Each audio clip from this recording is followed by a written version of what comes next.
Ok. Então, hoje é dia 10 de abril de 2020, é a Sexta-feira Santa, e nós estamos aguardando com expectativa notícias de quando é que vai terminar o nosso confinamento nas casas, na nossa quarentena, que de repente vai passar bem mais de 40 dias, e nós estamos esperando notícias sobre vacina e tudo mais. Então, a nossa vida ainda está muito... Eu acho que os microfones ainda estão ligados. Deixa eu tentar aqui tirar os microfones. Por alguma razão, não está funcionando uma coisa geral aí. Aí fica dando uns estalinhos, umas coisas assim, né? Pronto. Ok. Então, eu gostaria de começar com vocês, como eu mandei para vocês, o texto em Salmo 22. Esse salmo ele é mencionado quando Jesus está na cruz, ele fala o comecinho do salmo. E para a tradição hebraica, para a tradição judaica, quando você fala alguma parte de um texto, você está, na verdade, falando todo o texto, certo? Porque eles decoravam, né? A literatura de escola deles era a Bíblia, então eles sabiam tudo de cor.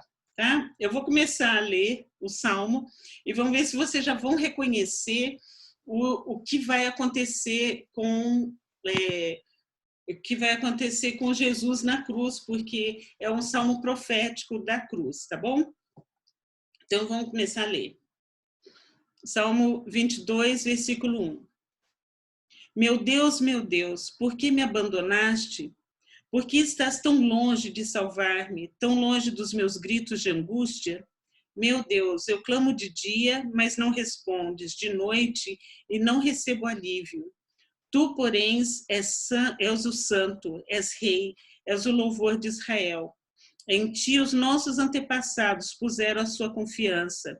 Confiaram e os livraste. Clamaram a ti e foram libertos. Em ti confiaram e não se decepcionaram. Mas eu sou verme, não homem, motivo de zombaria e objeto de desprezo do povo. Caçoam de mim todos os que me veem, balançando a cabeça, lançam insultos contra mim, dizendo, recorra ao Senhor, que o Senhor o liberte, que ele o livre, já que lhe quer bem. Contudo, tu mesmo me tiraste do ventre, deste-me segurança junto ao seio da minha mãe. Desde que nasci, fui entregue a ti. Desde o ventre materno és o meu Deus. Não fiques distante de mim, pois a angústia está perto e não há ninguém que me socorra. Muitos touros me cercam, sim, rodeiam os poderosos de Bazã. Como leão voraz, rugindo, escancaram a boca contra mim. Como água me derramei, e todos os meus ossos estão desconjuntados. Meu coração se tornou como cera, derreteu-se no meu íntimo. Meu vigor secou-se como um caco de barro, e a minha língua gruda no céu da boca. Deixaste-me no pó, à beira da morte. Cães me rodearam, um bando de homens maus me cercou. Perfuraram as minhas mãos e os meus pés. Posso contar todos os meus ossos, mas eles me encaram com desprezo. Dividiram as minhas roupas entre si, lançaram sortes pelas minhas vestes. Tu, porém, Senhor, não fiques distante. Ó minha força, vem logo em meu socorro. Livra-me da espada, livra minha vida do ataque dos cães. Salva-me da boca dos leões e dos chifres dos bois selvagens. E tu me respondeste. Proclamarei o teu nome aos meus irmãos, na assembleia te louvarei. Louve-no, vocês que temem ao Senhor. Glorifiquem-no, todos vocês, descendentes de Jacó. Tremam diante dele, todos vocês, descendentes de Israel. pois não menosprezou, nem repudiou o sofrimento do aflito. Não escondeu dele o rosto, mas ouviu o seu grito de socorro. De ti vem o tema do meu louvor, na grande assembleia. Na presença dos que te temem, cumprirei os meus votos. Os pobres comerão até ficarem satisfeitos. Aqueles que buscam o Senhor o louvarão. Que vocês tenham vida longa. Todos os confins da terra se lembrarão e se voltarão para o Senhor. E todas as famílias das nações se prostrarão diante dele. Pois do Senhor é o reino, ele governa as nações. Todos os ricos da terra se banquetearão e o adorarão. Haverão de ajoelhar-se diante dele, todos os que descem ao pó, cuja vida se esvai. A posteridade o servirá.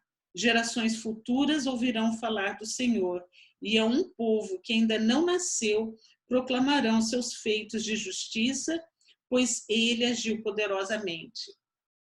Eu não sei se vocês conseguem observar, conseguem identificar tantas situações que aconteceram aqui, que fala aqui o profeta. Essa profecia de Davi foi feita 1000 anos antes de Jesus. 1000.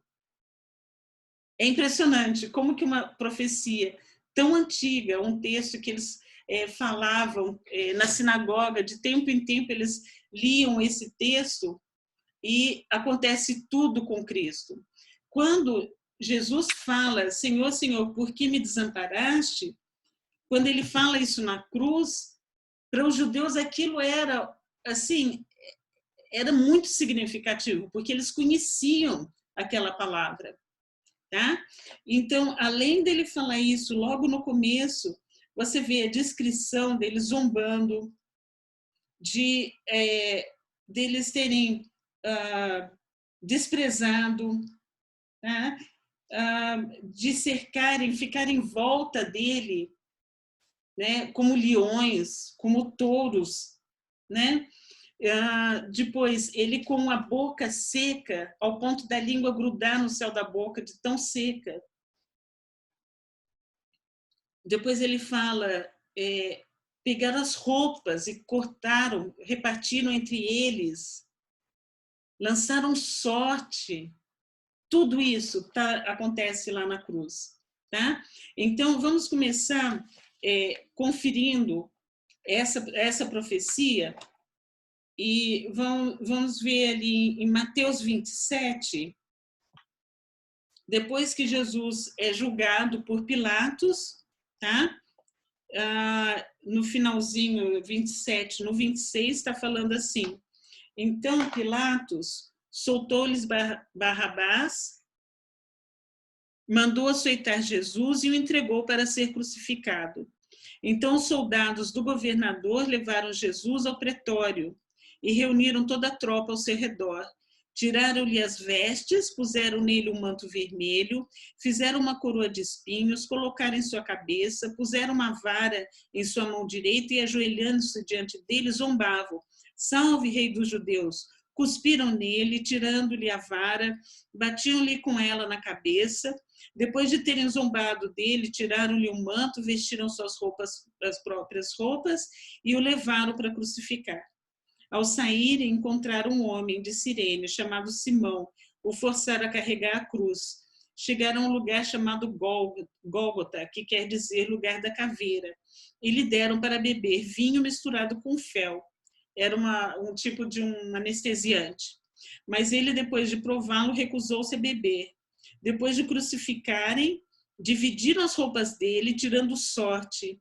Sentando-se, vigiavam-no ali. Por cima da sua cabeça colocaram escrito a acusação feita contra ele: este é Jesus, o rei dos judeus. 2 ladrões foram crucificados com ele, um à sua direita e outro à sua esquerda. E os que passavam lançavam-lhe insultos, balançando a cabeça e dizendo: você destrói o templo e o reedifica em 3 dias. Salve-se, desça da cruz se é o Filho de Deus. Da mesma forma, os chefes do sacerdote, os mestres da lei e os líderes religiosos zombavam dele, dizendo: salvou os outros, mas não é capaz de salvar a si mesmo.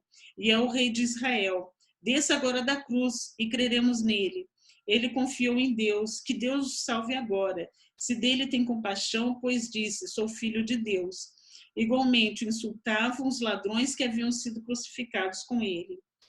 Houve trevas sobre toda a terra, do meio-dia às 3 horas da tarde. Por volta das 3 horas da tarde, Jesus bradou em alta voz, Eloi, Eloi, lama sabachthani, que significa, meu Deus, por que me abandonaste? Tá? Quando alguns dos que estavam ali ouviram isso, disseram, ele está chamando Elias. Imediatamente, um deles correu em busca de uma esponja e bebeu em vinagre, colocando-a na ponta de uma vara e deu a Jesus para beber. Mas os outros disseram, deixe-no, vejamos se Elias vem salvá-lo. Depois de ter bradado novamente em alta voz, Jesus entregou o Espírito. Naquele momento, o véu do santuário rasgou-se em 2 partes, de alto a baixo. A terra tremeu, as rochas se partiram, os sepulcros se abriram. Não sei se vocês já repararam nesse texto.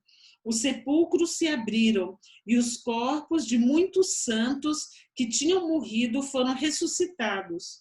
E saindo dos sepulcros, depois da ressurreição de Jesus, entraram na cidade santa e apareceram a muitos. Quando o centurião e os que com ele vigiavam Jesus viram o terremoto e tudo o que havia acontecido, ficaram aterrorizados e exclamaram, verdadeiramente, este era o Filho de Deus.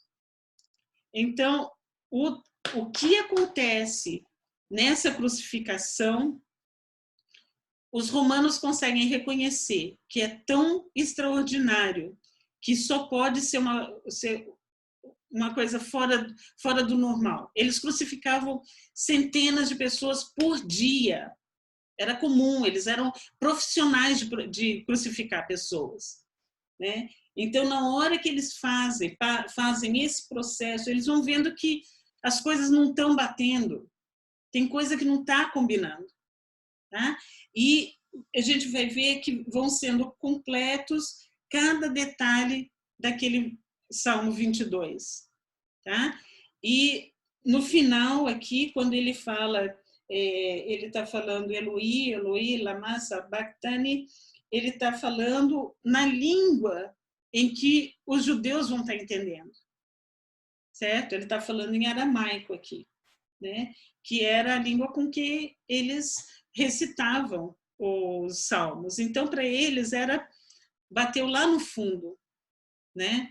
E, além disso, vocês veem que o poder da ressurreição é tão forte, é uma coisa tão fora, tão metafísica, certo? É acima da física, que depois da ressurreição de Cristo, os santos, vocês leram lá no versículo 53, outras pessoas ressuscitaram e andaram pela cidade. Então, assim, a ressurreição explodiu, quebrou os laços da morte. A morte foi quebrada. E isso daí é uma coisa que, para eles ali, eles estavam vendo apenas Jesus sendo derrotado e ficavam provocando para ver se Jesus mandava cair fogo do céu e acabar com aquela palhaçada toda. Mas Jesus foi indo. Por quê? Porque ele tinha já a missão de vencer a morte. E ele só podia vencer a morte se ele fosse através da morte. Tá?